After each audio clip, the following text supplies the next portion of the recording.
지키라. 아멘. 에베소서는 모두 1장부터 6장까지 이렇게 구성되어 있습니다.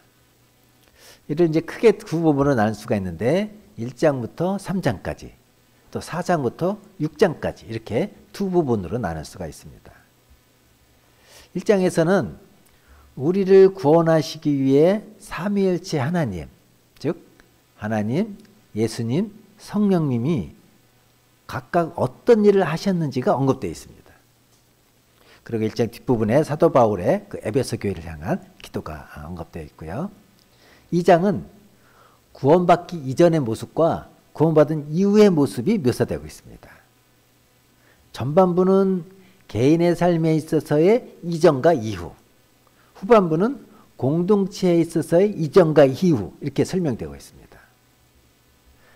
3장은 앞부분에는 사도 바울이 깨달은 그 복음의 비밀에 대해서 말하고 있고 뒷부분에 다시 에베소 교회를 향한 기도가 언급되어 있습니다. 그래서 1장부터 3장까지 내용을 한마디로 말한다면 그리스도인으로서 우리는 무엇을 알아야 하는가? 그리스도인은 무엇을 믿는가? 즉 아는 것과 믿는 것이 1장부터 3장까지 포함되었다고 할 수가 있습니다. 그렇기 때문에 그리스도인들은 무엇을 믿는 사람들인가? 또 그리스도인들은 무엇을 알아야만 되는 사람들인가? 이걸 알고 싶다면 1장부터 3장까지 보시면 됩니다. 4장부터 6장은 그리스도인으로서 어떻게 살아야 할 것인가? 이게 언급되어 있습니다. 그래서 4장 첫 단어가 뭐를 시작해요? 그러므로. 즉 1장부터 3장이 그리스도인에서 무엇을 믿을 것인가, 무엇을 알아야 될 것인가 이렇게 언급되어 있다면 4장부터 6장까지는 그리스도인에서 믿는 것과 아는 것을 알고 있다면 그럼 그리스도인에서 어떻게 살 것인가가 언급되어 있는 거예요. 그러니까 지금 알고 믿는 것과 사는 것이 동등하게 3장씩 할애되어 있는 것으로 우리가 볼 수가 있죠. 그러므로 알고 믿는 것과 사는 것은 분리가 되면 안 됩니다. 예배만 잘 드리면 되지, 뭐 헌금만 잘 냈으면 됐지, 절대 그렇지가 않습니다. 아는 만큼 바르게 살아야 합니다. 믿는 만큼 바르게 살아야 되는 거예요. 예배 잘 드리고 헌금 잘하고 11조 하는 것도 중요하지만 일상에서의 삶도 굉장히 중요하다고 지금 에베소서는 말하고 있는 거예요. 그 삶을 무너뜨리면 안 됩니다. 그럼 4장부터 6장을 요약해서 정리한다면 3가지입니다. 첫 번째는 4장 1절이 나와 있는데 오늘 우리가 읽은 본문처럼 부르심에 합당하게 생활하라는 것이 바로 4장입니다. 두 번째는 5장인데요. 5장 1절에 하나님을 본받는 자가 되라. 즉 우리 삶의 기준은 바울이나 모세나 다윗이나 다니엘이나 아브라함이 아니에요. 우리 삶의 기준은 뭐예요? 하나님이에요. 하나님. 또 하나님은 우리가 그렇게 살 수 있다고 하시는 거예요. 오늘 새벽에 말씀이 뭐예요? 하나님의 계명은 쉽다. 다 지킬 수 있다는 거예요. 마지막 3번째가 이제 하나님의 전신갑주를 입으라. 이게 6장 11절에 나옵니다.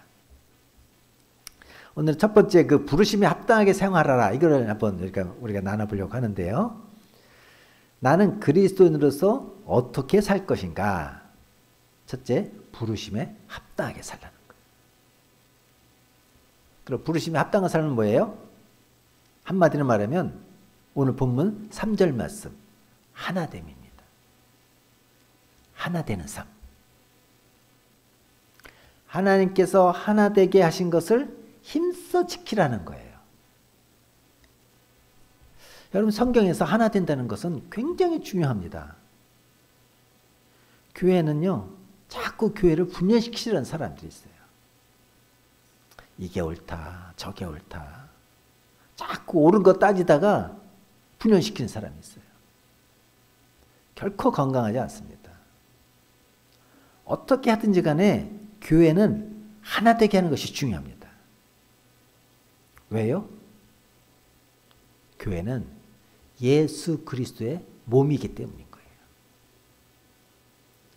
그럴 때 교회를 나누는 건 뭐예요? 예수 그리스도의 몸을 찢는 거예요. 예수 그리스도의 몸을 죽이는 거예요. 우리가 성경 읽다 보면은 뭐 음란이나 욕심이나 살인이나 뭐 그런 많은 죄들 이렇게 언급되어 있는데 참 추잡하죠. 그런데 그런 죄보다도 성경에서 더 심각하게 지적하고 있고 경계하고 있는 것이 바로 교회를 분열시키는 거예요. 음란이나 욕심 뭐 이런 거는 교회 몸을 상하게 해요. 병들게 해요. 그러나 죽이지 못합니다. 그러나 교회 분열은 다른 차원일 거예요. 사도 바울이 신약성경 27권 중에 13권을 기록했잖아요. 근데 대부분 그 편지들이 교회에 쓴 겁니다. 왜요? 모두가 교회가 분열되는 상황을 보고 하나 될 것을 명령하는 편지인 것들이에요. 로마서는 어떻게 했습니까? 글라우디오 칙령으로 인해서 유대인들이 다 로마를 떠나지 않습니까? 그전에는 유대인과 이방인들이 같이 예배를 드렸는데 유대인들이 떠나갔으니까 그 안에 누가 있어요? 이방인 그리스도인만 있는 거예요. 그러다가 글라우디오 칙령이 해제되면서 그 떠나왔던 유대인 그리스도인이 다시 오는 거예요. 그러니까 보니까 교회가 어떻게 됐어요? 옛날에는 밑에 있던 그 이방인 그리스도인들이 거기서 설교를 하고 있네? 그 과정 가운데서 분열이 생기는 걸 막기 위해서 쓴 것이 로마서인 거예요. 고린도 교회는요. 바울파, 아볼로파, 게바파, 그리스도 직동파 뭐 그런 여러 가지 파가 있었지 않습니까? 하나 되게 하게 한 거예요. 갈라디아서는요.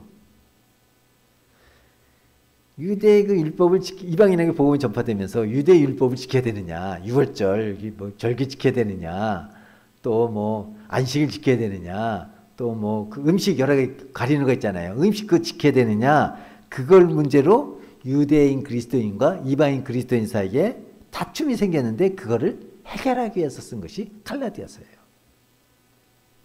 빌립보서는요. 잘 알죠?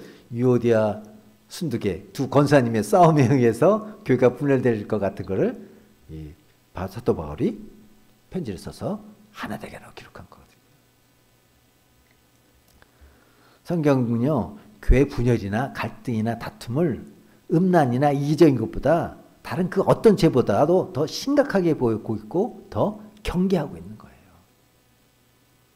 근데 우리는 어떻게 하죠? 교회 분열되는 거 아주 쉽게 생각합니다.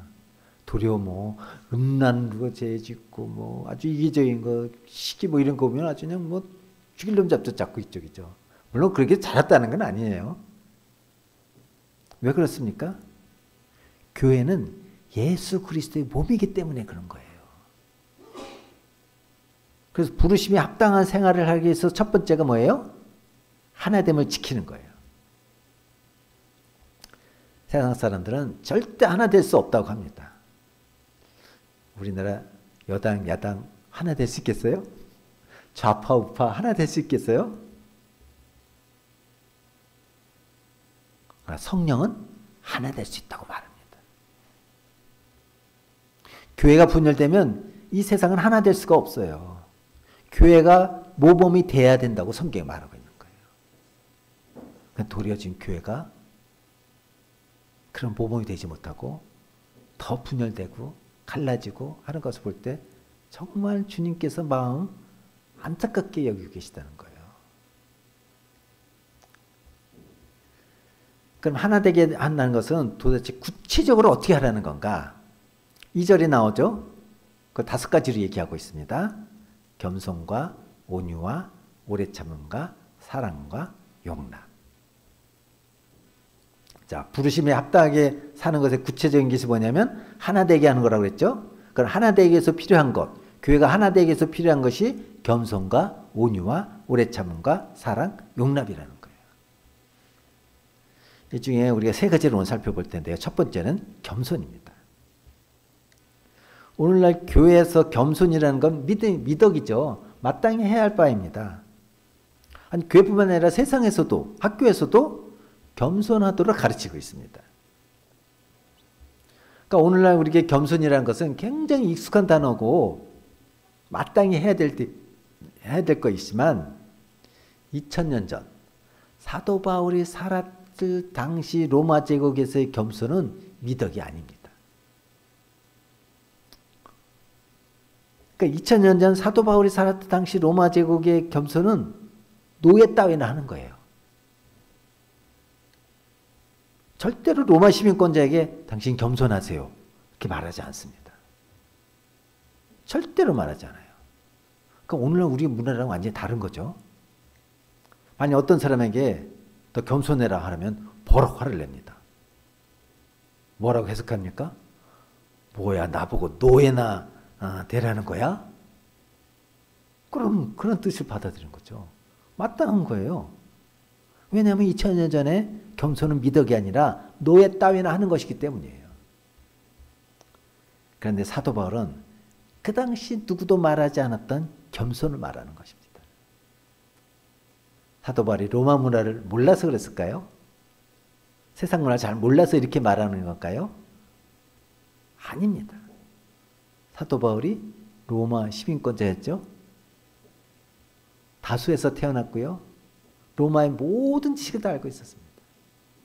뿐만 아니라 유대 문화와 구약 성경에 대해서는 해박한 지식을 가졌던 사람이 사도 바울인 거예요. 그러니까 사도 바울은 로마 문화를 정확히 압니다. 누구도 그 당시 겸손을 강조하지 않았던 것을 알아요. 그럼에도 불구하고 사도 바울은 지금 겸손을 강조하고 있는 거예요. 왜 그럴까요? 여기 본문에 없지만 우리가 분명히 확신할 수 있는 것은 이 본문을 에베소 교회 성도들이 읽었을 때 그들은 버럭 화를 냈을 거예요. 뭐야, 사도 바울 우리 보고 노예가 되라는 거야? 겸손하라고? 나를 다른 사람에게 낮추라고? 그리고 다른 사람 높이라고?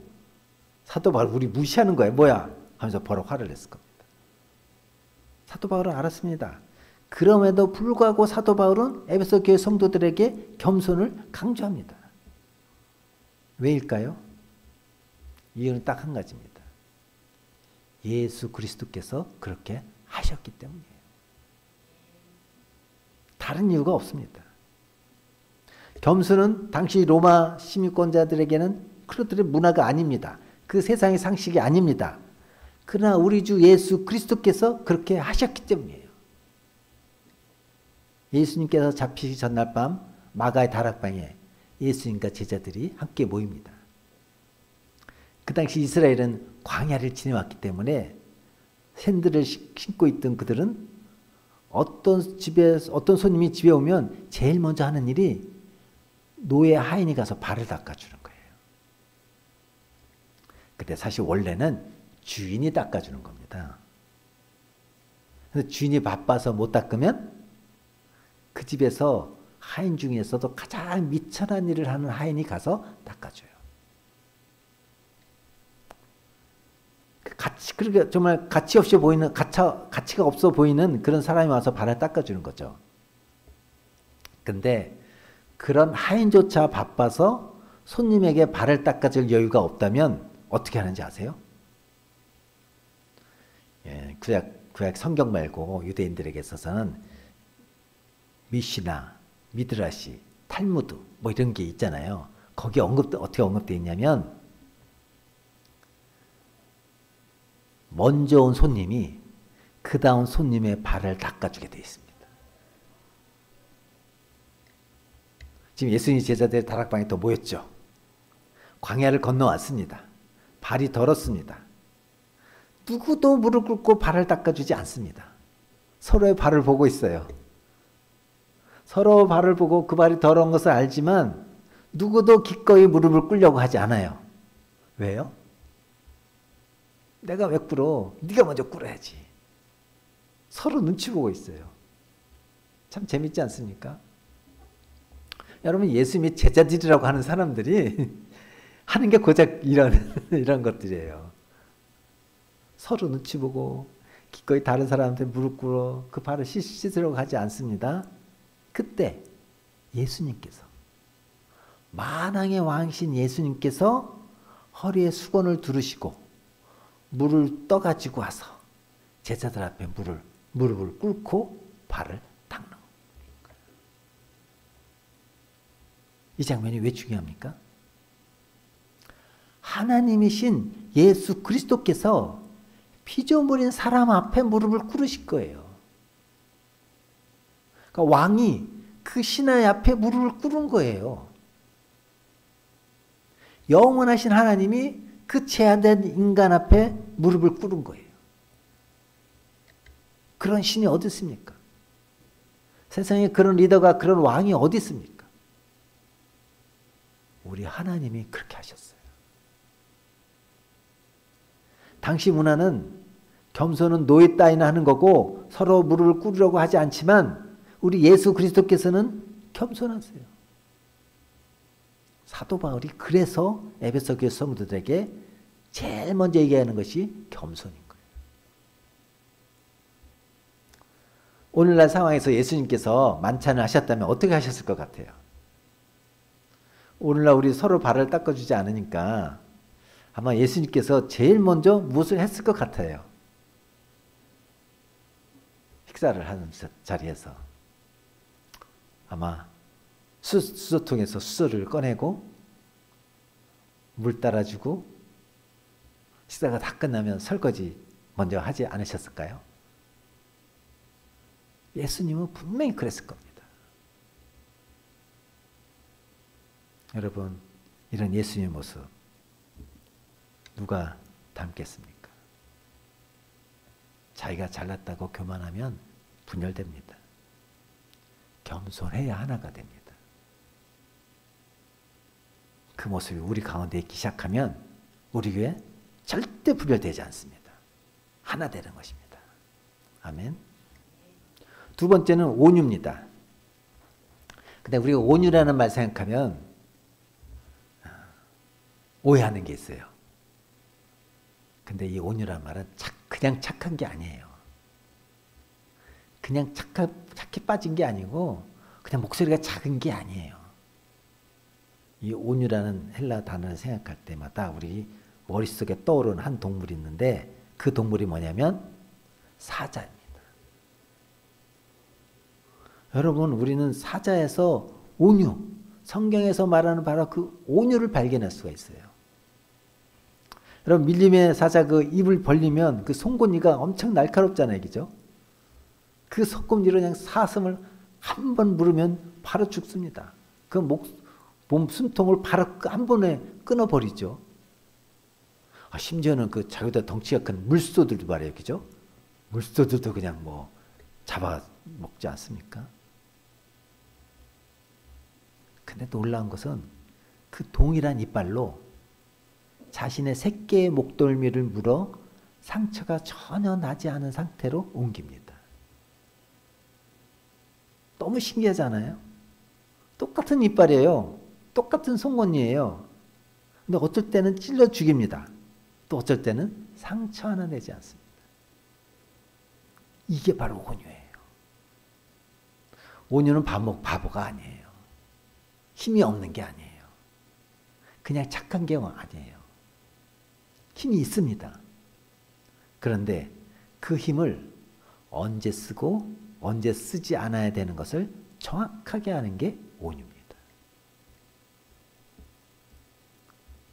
제가 아는 그 어떤 주요 공지에 계셨던 어떤 장로님이 계신데 그 교회 담임 목사님이 뭐 항상 잘하는 건 아니고 가끔씩 좀 힘든 상황들이 있지 않습니까?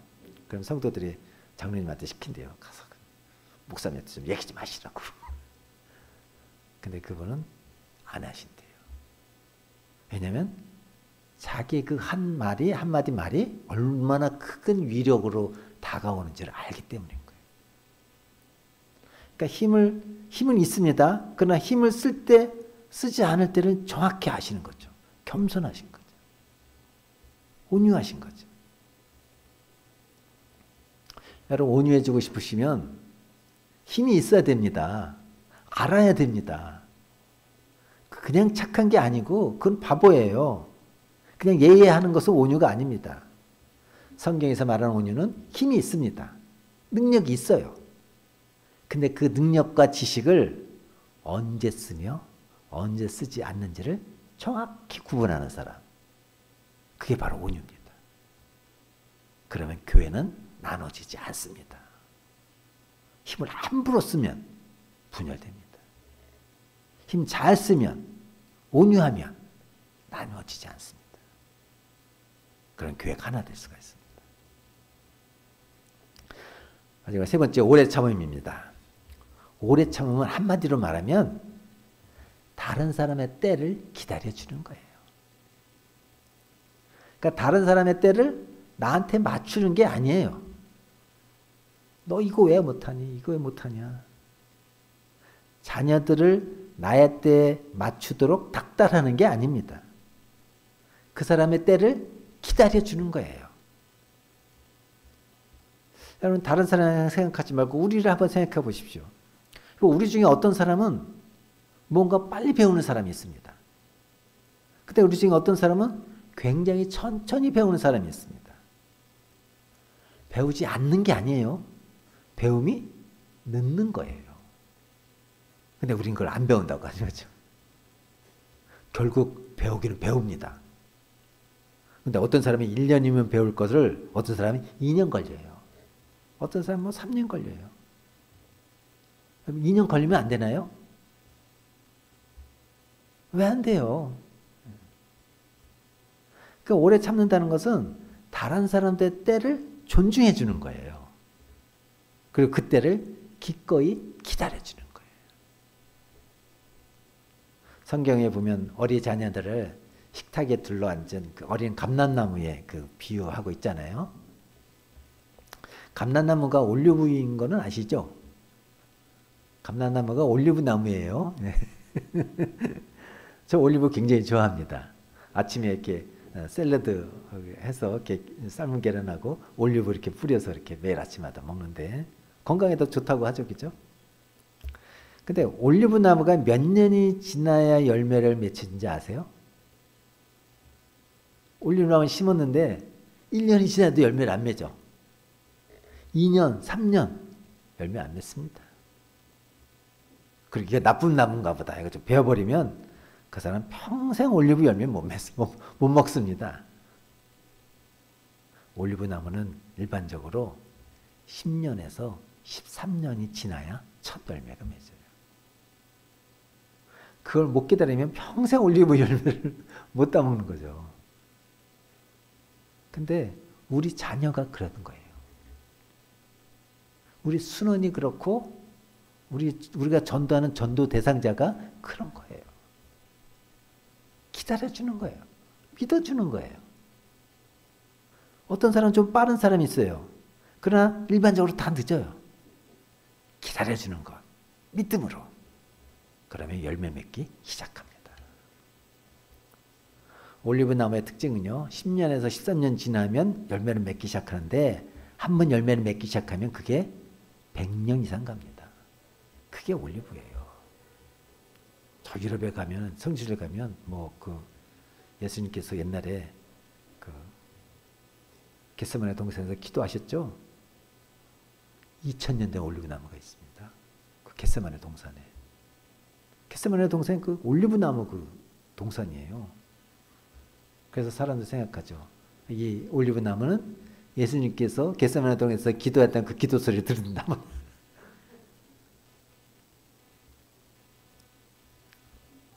그래서 성경은 어린 자녀들을 올리브 나무에 비유하는 거예요.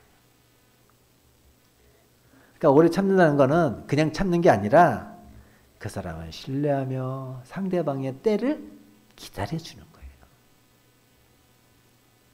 내 때를 강요하면 어떻게 돼요? 그게 분열됩니다. 상대방의 때를 기다려주면 교회는 하나가 됩니다. 그럼 교회가 나눠지지 않습니다. 교회가 하나가 돼요. 교회는 예수 그리스도의 몸입니다. 교회는 예수 그리스도의 몸이에요. 몸에는 여러 지체들이 있죠. 여러분, 제가 왼손에 갑자기 상처가 나고 피가 났어요. 근데 오른손이 약을 가져와서 약을 발라주고 밴드를 붙여줬어요. 그럼 이 오른손이 한 일은 오직 왼손만 위한 건가요? 아니면 몸 전체를 위한 건가요? 몸 전체를 위한 거죠. 그렇기 때문에 예수 그리스도의 머리 아래 모여있는 우리 사랑하는 행복한 제자교회 성도님들은 서로 교회가 되었다면, 그리스도의 몸이 되었다면, 상대방을 돌봐주는 것은 그 사람만을 돌봐준 게 아니라 바로 예수 그리스도의 몸을 세우는 거예요. 반대로 그 사람 뒤에서 험담하고 불평하고 나쁘게 말하고 그렇게 되면 그 사람 말하는 게 아니라 예수 그리스도의 몸에 흠집을 내는 거예요. 그러다가 교회가 분열되면 예수 그리스도의 몸을 찢어버리는 거예요. 여러분, 교회는 복지센터가 아닙니다. 취미 여가 생활하는 곳이 아니에요. 교제하는 곳이 아니에요. 교회는 예수 그리스도의 몸인 거예요.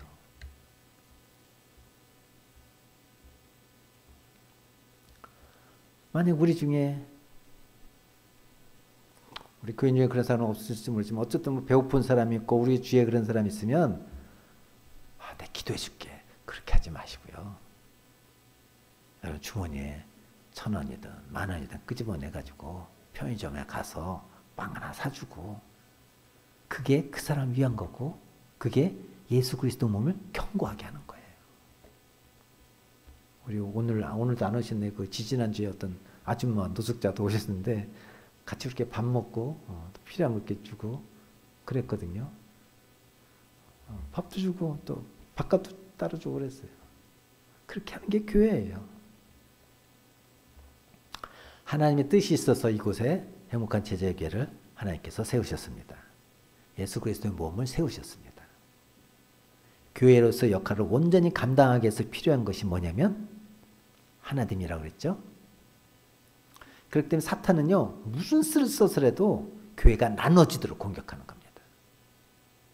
뭐 별일도 아니에요. 그냥 잠깐 오해해요. 그 별일도 아닌 걸 가지고 서로 비방하게 하고 갈등하게 하고 다툼하게 하고 교회를 나누게 합니다. 그래서 우리는 정말 깨어 있어야 됩니다. 그걸 벌 줄 아는 눈이 있어야 됩니다. 우리 지난주 설교가 뭐였어요? 악마의 계계에 대해서 우리가 배웠지 않습니까? 사탄에 대해서. 사탄의 공격이에요. 교회는 절대로 나눠지면 안 됩니다.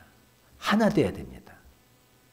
그때 필요한 게 겸손과 온유와 오래 참음과 사랑, 용납. 사랑, 용납은 오늘 더 이상 얘기 안 하겠습니다. 그래서 우리가 그리스도인으로서 알아들 거, 믿어야 할 것을 깨달았다면 부르심에 합당한 삶을 살아야 된다고 했습니다. 부르심에 합당한 삶을 뭐라고요? 하나됨이라고 그랬어요. 하나됨의 구체적인 행동이 겸손, 온유, 오래 참음, 사랑, 용납. 꼭 말씀 기억하시고 일주일 동안 이 말씀을 실천하시고 우리가 그런 공동체가 되기를 주님의 이름으로 축복합니다.